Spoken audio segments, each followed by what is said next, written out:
Address of the Holy Father Leo XIV to representatives of the media. This is from this 12th of May, 2025. Good morning and thank you for this wonderful reception. They say when they clap at the beginning, it does not matter much.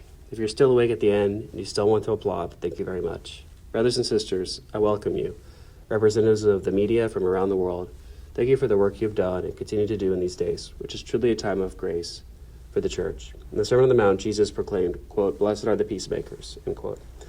This is a beatitude that challenges all of us, but it is particularly relevant to you, calling each one of you to strive for a different kind of communication, one that does not seek consensus at all costs, does not use aggressive words, does not follow the culture of competition, and never separates the search for truth and the love with which we must humbly seek it.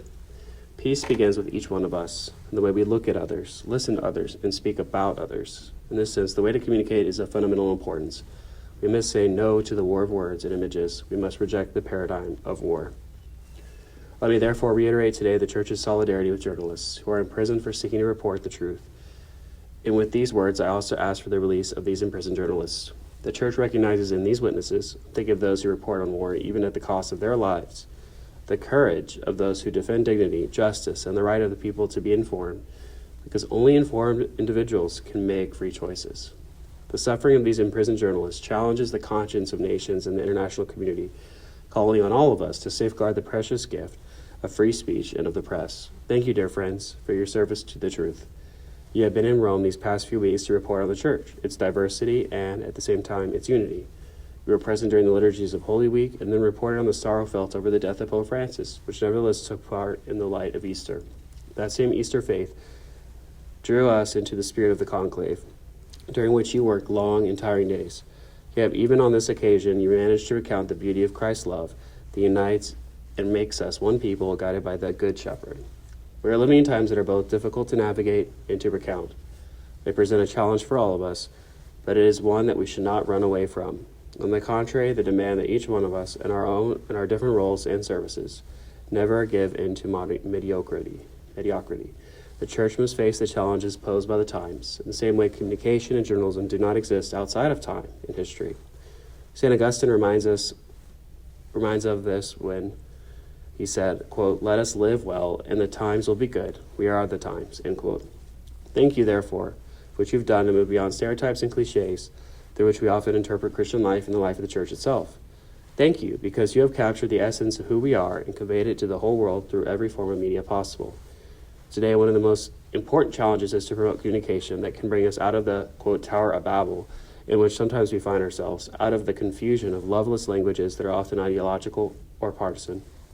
Therefore, your service with the words you use and the style you adopt is crucial.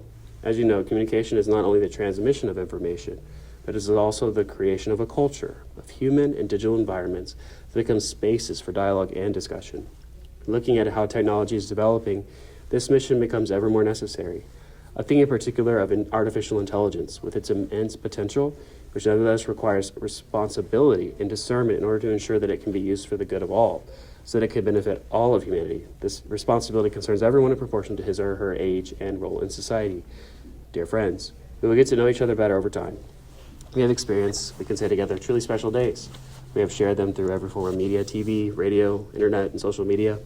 I sincerely hope that each of us can say that these days unveiled a little bit of the mystery of our humanity and left us with a desire for love and peace.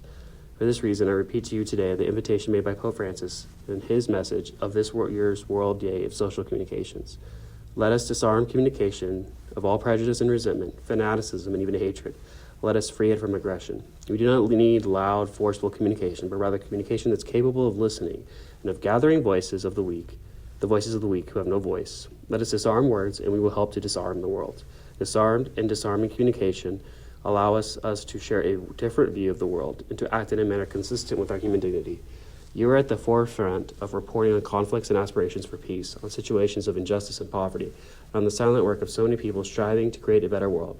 For this reason, I ask you to choose consciously and courageously the path of communication in favor of peace. Thank you all, and may God bless you